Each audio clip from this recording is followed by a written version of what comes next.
여러분들께서는 살면서 취용지의라는 사자성어를 들어보신 적이 있으신가요? 취용지의란 취한 노인의 뜻이라는 뜻으로 다른 의도나 속셈이 있거나 안팎의 모습이 다른 상황을 이르는 말입니다. 그런데 분데스리가에도 이같이 안팎의 모습이 다른 상황이 펼쳐지고 있는 구단이 있어 눈길을 끌고 있습니다. 바로 바이에른 뮌헨입니다. 현재 독일 언론은 김민재 깎아내린 대신 다이어는 극찬하고 있습니다.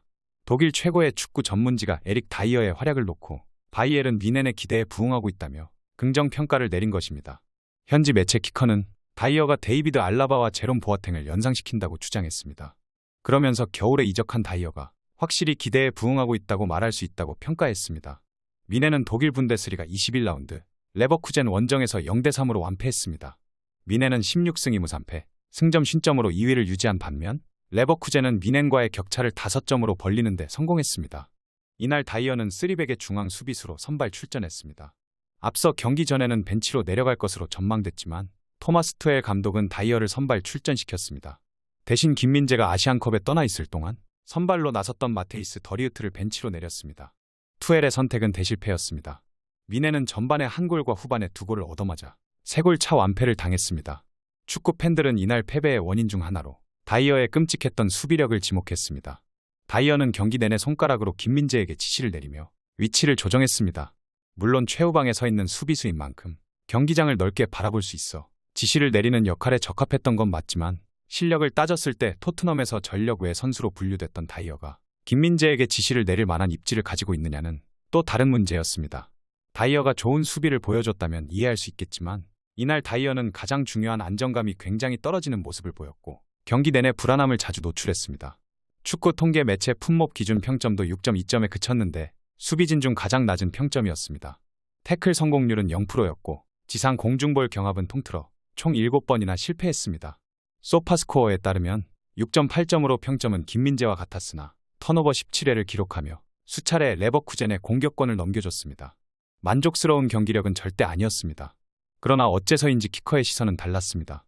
다이어는 뮌헨에 합류하자마자 즉시 융화됐고 3경기 연속 선발 출전을 정당화했으며 경기장에서 보여준 모습은 구단의 몇몇 고위층들을 놀라게 했다고 전했습니다. 이어 다이어는 즉시 책임적인 역할을 맡았고 동료들을 지휘했으며 최근 아우스크부르크전에서도 매우 눈에 띄는 선수 중 하나였다고 언급했습니다. 특히 어린 선수들에게 안정감을 줬다며 과거 뮌헨에서 뛰었던 알라바를 떠올리게 한다고 극찬했습니다.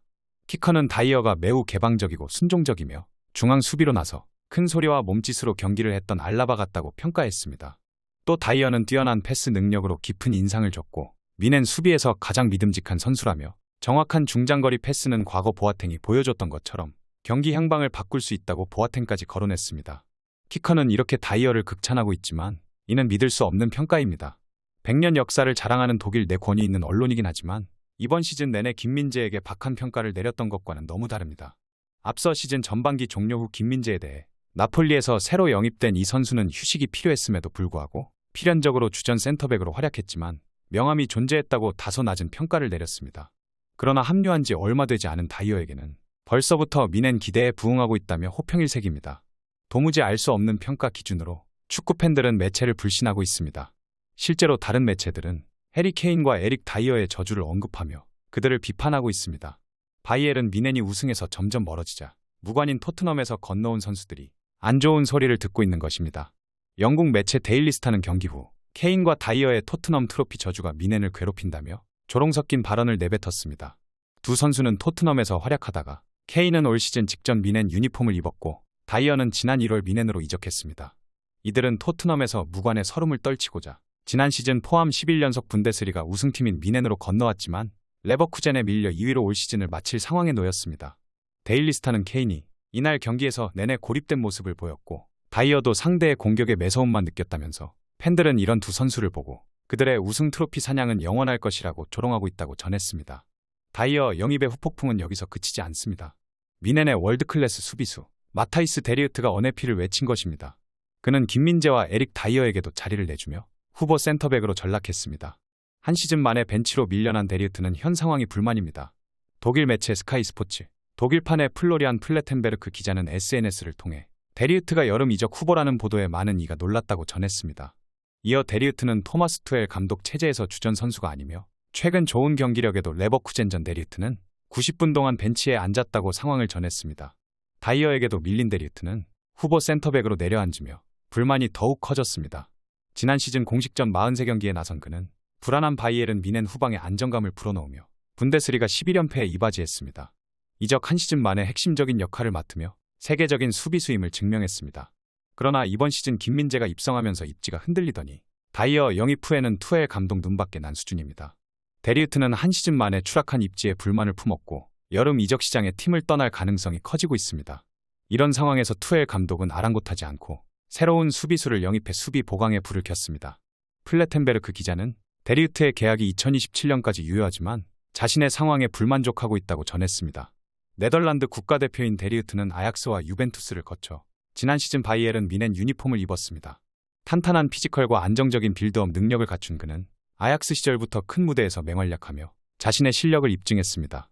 바이에른 미넨에서도 이러한 활약이 이어졌지만 투엘 감독의 갑작스러운 변화에 자리를 잃었습니다. 이렇게 유능한 선수를 벤치에 두고 다이어를 주전으로 기용한 투엘 감독은 비판받고 있습니다. 그야말로 명장의 몰락입니다.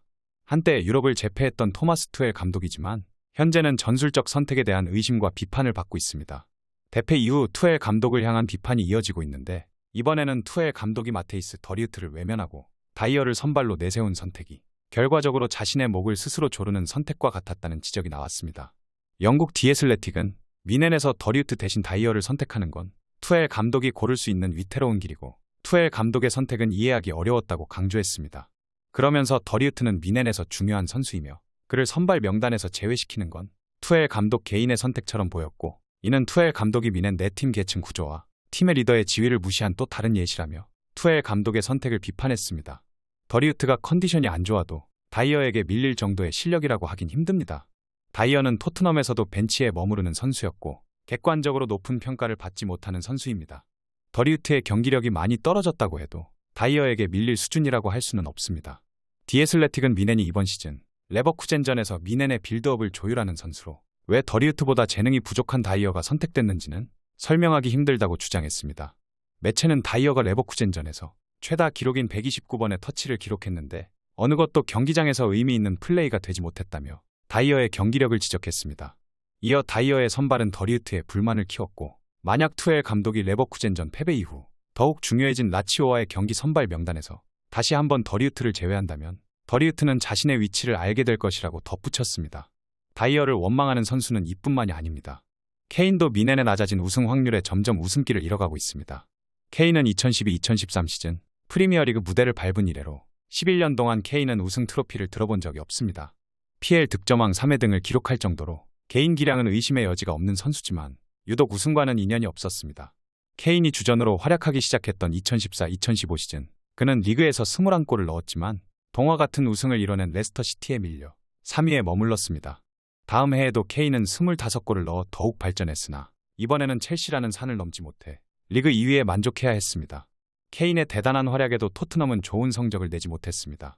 2020-2021 시즌 케인은 리그 23골 14도움으로 말도 안 되는 성적을 기록하며 득점왕과 도움왕을 모두 석권했지만 토트넘은 12패를 당하며 리그 7위로 고개를 숙였습니다. 리그는 고사하고 컵 대회에서도 케인의 무관은 계속됐습니다. 2018-2019 시즌 토트넘은 기적적으로 챔피언스리그 결승전까지 올라갔으나 리버풀의 0대2로 무릎을 꿇었고 결승전에 풀타임을 소화한 케인은 무득점으로 침묵했습니다. 결국 케인은 지독한 무관을 끊어내기 위해 이번 시즌 토트넘 후스퍼를 떠나 미넨 이적을 결정했습니다. 분데스리가 11연속 우승을 달성했고 이번 시즌도 자연스레 우승이 예상됐던 미넨이기에 케인의 무관은 드디어 끝이 날 것으로 보였지만 이번에도 케인은 우승과 점점 멀어지고 있습니다. 뛰어난 개인 활약은 변함이 없습니다. 이번 시즌 분데스리가에서 24골을 퍼부으며 득점 선두를 달리고 있습니다. 5개의 도움도 추가해 공격 포인트도 리그에서 가장 많이 기록했습니다. 이렇게 대단한 활약을 이어가고 있음에도 우승과는 점점 멀어지는 현실의 케인 또한 다이어를 데려온 자신을 원망하고 있습니다.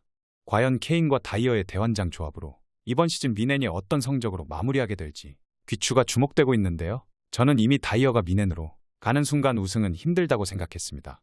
인맥으로 축구하는 구단은 절대로 성공할 수 없기 때문입니다. 독일 축구가 망해가는 데에는 다 이유가 있습니다. 제가 봤을 때에는 이대로 미넨이 다이어를 주전으로 기용한다면 김민재도 이적해야 한다고 생각합니다. 헛발질은 다이어가 하는데 책임은 김민재에게 전가할 게 뻔하기 때문입니다. 제가 봤을 때는 다이어 집안 자체가 축구계의 다이아 수저라 이런 일이 발생했다고 봅니다. 서양에서는 이런 일들이 빈번하기에 스포츠뿐만 아니라 다른 분야에서도 뛰어난 실력을 가진 한국인이 인정받는 건 정말 하늘의 별을 따는 것과 같습니다. 여전히 인맥 있는 서양인들은 조금만 잘해도 호들갑을 엄청 떨고 우월의식에 사로잡혀 말도 안 되는 짓들을 합니다. 최근 몇 년간 독일 축구계에서 말 같지도 않은 헛소리가 종종 나오는데 이럴 때마다 독일 축구가 왜 망했는지 너무 적나라하게 보여주는 것 같아서 짠하기까지 합니다. 미네는 다이어를 끌어안고 김민재가 떠나야 그제서야 정신 차릴 듯합니다. 위기는 기회라고 했습니다. 이참에 김민재가 프리미어리그로 진출해 손흥민 선수와 함께 세계 정상의 축구 실력이 무엇인지 보여줘야 할 때 같습니다. 부디 김민재 선수가 정신 못 차리는 미넨을 떠나 프리미어리그로 진출하길 응원하겠습니다. 오늘 전해드릴 소식은 여기까지입니다. 페페TV 시청자 여러분은 어떻게 생각하세요? 페페TV는 여러분의 생각이 궁금합니다. 댓글로 여러분의 생각을 남겨주세요. 여러분 행복한 일은 매일 있습니다. 아무도 당신에게 상처 줄 자격이 없습니다. 다른 사람들이 아무렇게나 던지는 말에 상처받지 말고 오늘도 세상에서 가장 소중한 당신에게 잘해주기로 약속해요. 지난 시간 스트레스 받는 일도 많으셨을 테고 힘든 기억들도 있으셨을 텐데 행복하기 위해서 불행했던 기억들은 모두 의식적으로 버리고 좋은 기억들만 남기세요. 어떤 아쉬움이나 후회가 남는다면 그 또한 내일을 살아가게 하는 인생의 경험일 테니 너무 괴념치 마세요. 무엇보다 가장 소중한 건 바로 당신 자기 자신입니다. 소중한 당신을 한때의 부질없는 걱정과 고민들로 괴롭히지 마세요. 천천히 가더라도 포기하지 않는다면 언젠가는 도착할 수 있습니다. 어떤 속도로 걷던지 하물며 잠시 멈추더라도 항상 행복하기를, 가장 당신답게 살기를 응원하겠습니다. 올해에는 원하시는 모든 일들이 기적처럼 이루어질 거예요. 2024년에는 더 많이 웃고 더 적게 울며 문득문득 행복하시기를 바라겠습니다. 가장 큰 성공은 행복한 당신입니다. 그럼 다음 영상에서 봬요. 감사합니다.